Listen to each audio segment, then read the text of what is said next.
अगर आप UGC net का प्रिपरेशन कर रहे हैं, आपको भी असिस्टेंट प्रोफेसर बनना है, तो यूजीसी नेट का जो सीरीज चल रहा है उसको आप लोग ज्वाइन कर लीजिए। यूट्यूब वाले जल्दी जल्दी चैनल को सब्सक्राइब करिए और फेसबुक वाले चैनल को फॉलो करिए।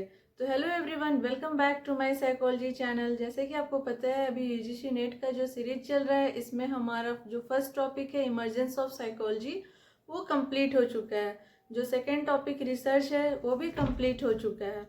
और जो ये थर्ड टॉपिक है नर्वस सिस्टम, ये आज से हम लोग अभी पढ़ाई करेंगे। तो जो स्टूडेंट जिनका भी आज से नर्वस सिस्टम स्टार्ट करना है, नर्वस सिस्टम को बहुत आसानी से समझना है, तो वो चैनल को प्लीज़ जल्दी से ज्वाइन कर लीजिए। और चलिए क्लास को स्टार्ट करते हैं। तो फिजियोलॉजिकल बेसिस ऑफ बिहेवियर, तो इसमें हम लोगों को न्यूरन और नर्वस सिस्टम के बारे में पढ़ना होता है। तो न्यूरन जो होता है नर्वस सिस्टम का सबसे लघुत्तम इकाई, जो न्यूरन होता है पूरे नर्वस सिस्टम का सबसे स्मॉलेस्ट यूनिट होता है। और ये एक ऑब्जेक्टिव का क्वेश्चन है कि नर्वस सिस्टम का जो स्मॉलेस्ट यूनिट है वो क्या है, तो इसमें आंसर होगा न्यूरन। ये भी नेट में कई बार क्वेश्चन पूछा जा चुका है। तो सबसे लघुत्तम इकाई क्या है, तो न्यूरन जो है वो नर्वस सिस्टम का सबसे लघुत्तम इकाई है, सबसे स्मॉलेस्ट यूनिट है। तो ये स्वतंत्र एवं अलग कोशिका होता है और इसे नर्व सेल भी कहा जाता है। जो न्यूरन है इसे नर्व सेल भी कहा जाता है। श्वासन 1985 के अकॉर्डिंग, श्वासन एक साइकोलॉजिस्ट है, उनके अकॉर्डिंग 1985 में उन्होंने ये बताया कि एक औसत मतलब एक एवरेज जो सामान्य व्यक्ति होता है, उनके ब्रेन में 100 बिलियन न्यूरॉन्स की संख्या होती है। अब यहाँ ध्यान देने वाला बात यह है कि ये भी एक ऑब्जेक्टिव का क्वेश्चन है कि जो हमारा ब्रेन होता है उसमें कितने न्यूरॉन्स की संख्या होती है, तो उसमें 100 बिलियन न्यूरॉन की संख्या होती है। ये भी एग्जाम में पूछा जा चुका है कई बार और आगे भी पूछा जा सकता है। न्यूरॉन का प्रधान कार्य सूचनाओं को ग्रहण करना और फिर उसे आगे बढ़ाना होता है। और इसका प्रधान कार्य को ध्यान में रखते हुए इसके 3 कार्य बताए गए हैं। मतलब जो न्यूरॉन होता है, वो नर्व सेल जो होता है, वहां से जो न्यूरोट्रांसमीटर आता है, पहले वो क्या करता है, अपने अंदर लेकर के फिर उसको आगे की ओर नर्व सेल की ओर बढ़ाता है। तो इसका स्ट्रक्चर अभी हम लोग देखेंगे, लेकिन जो न्यूरॉन होता है उसके 3 प्रकार होते हैं। 3 टाइप्स ऑफ न्यूरॉन्स होते हैं। पहला जो होता है सेंसरी न्यूरॉन, इसे एफरेंट न्यूरॉन कहते हैं और हिंदी में इसे संवेदी न्यूरॉन कहते हैं। दूसरा जो होता है मोटर न्यूरॉन, इसे इफरेंट न्यूरॉन या हिंदी में इसे गतिवाही न्यूरॉन कहते हैं। और जो थर्ड होता है वो होता है एसोसिएशन न्यूरॉन, जिसे हिंदी में साहचर्य न्यूरॉन कहते हैं। तो जो सेंसरी न्यूरॉन होता है, इसका जो मेन काम होता है, जो पहला जो है सेंसरी न्यूरॉन, इसका जो मेन कारण होता है वो ब्रेन और स्पाइनल कॉर्ड में नर्व इम्पल्स को पहुंचाना होता है। तो सेंसरी न्यूरॉन का जो सबसे मेन काम क्या हुआ, जो नर्व इम्पल्स है इसको ब्रेन और स्पाइनल कॉर्ड तक पहुंचाना हुआ। मोटर न्यूरॉन, जो दूसरा न्यूरॉन हुआ मोटर न्यूरॉन, ये क्या करता है, जो नर्व इम्पल्स ब्रेन और स्पाइनल कॉर्ड तक जो सेंसरी न्यूरॉन पहुंचाया है उसको वो मसल और ग्लैंड्स तक पहुंचाएगा। और तीसरा जो होता है एसोसिएशन न्यूरॉन, वो सेंसरी न्यूरॉन द्वारा लाए गए नर्व इम्पल्स को मोटर न्यूरॉन में छोड़ता है और दोनों सेंसरी न्यूरॉन और मोटर न्यूरॉन के बीच एक एसोसिएशन करता है, एक साहचर्य स्थापित करता है। जैसे अगर आप गर्म तवे को अगर छुएगा, तवा अगर गर्म, उस पर अगर हाथ रखिएगा तो क्या हुआ, जो हमारा सेंस ऑर्गन वो क्या कहेगा कि हाथ को हटाओ।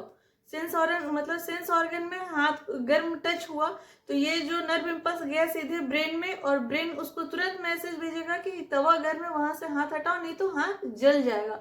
तो ये सारा एक मैकेनिज्म के तो जैसा होता है। सेंसरी और जो नर्व इम्पल्स है पहले सेंसरी न्यूरॉन को पहले पहुंचाएगा आपको ब्रेन और स्पाइनल कॉर्ड में, फिर वहां से ब्रेन और स्पाइनल कॉर्ड नोटिस कर देगा मसल और ग्लैंड्स को कि ये काम करो, ये काम नहीं करो, इससे खतरा है, इससे नहीं खतरा है। और जो एसोसिएशन न्यूरॉन है सेंसरी न्यूरॉन और मोटर न्यूरॉन के बीच साहचर्य स्थापित करेगा।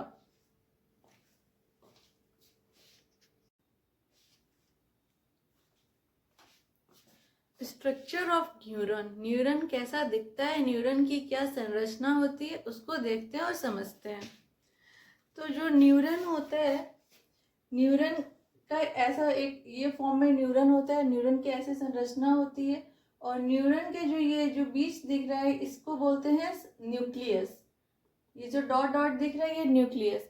अगर कोई भी न्यूरॉन न्यूरॉन का अगर न्यूक्लियस मर गया तो पूरा न्यूरॉन ही डेड हो जाएगी। और ये इसके बीच में जो ये दिख रहा है डॉट डॉट डॉट डॉट, ये हुआ साइटोप्लाज्म। और ये जो सेल जैसा दिख रहा है ये हुआ सोमा। और यहाँ से जो ब्रांचेस जैसा जो दिख रहा है, पेड़ का जो टहनी के जैसा जो दिख रहा है वो हुआ डेंड्राइट्स। और ये हुआ एक्शन, ये जो लंबा धागा जैसा पतला दिख रहा है आगे की ओर बढ़ रहा है ये हुआ एक्शन। और ये जो दिख रहा है ये हुआ माइलन शीथ।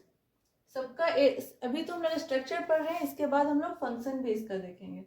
और फिर जो माइलन शीथ हुआ, फिर ये जो दो नोड्स के बीच में जो बना, दो नोड्स को मिलकर बना, ये नोड्स ऑफ रैनिवर कहते हैं। और फिर ऐसे ही ये आगे की ओर बढ़ा डेंड्राइट के रूप में। और फिर यहाँ पे एक होता है टर्मिनल बटन, ये बटन के आकार का होता है इसलिए इसे टर्मिनल बटन कहते हैं। तो ये है पूरा न्यूरॉन का स्ट्रक्चर।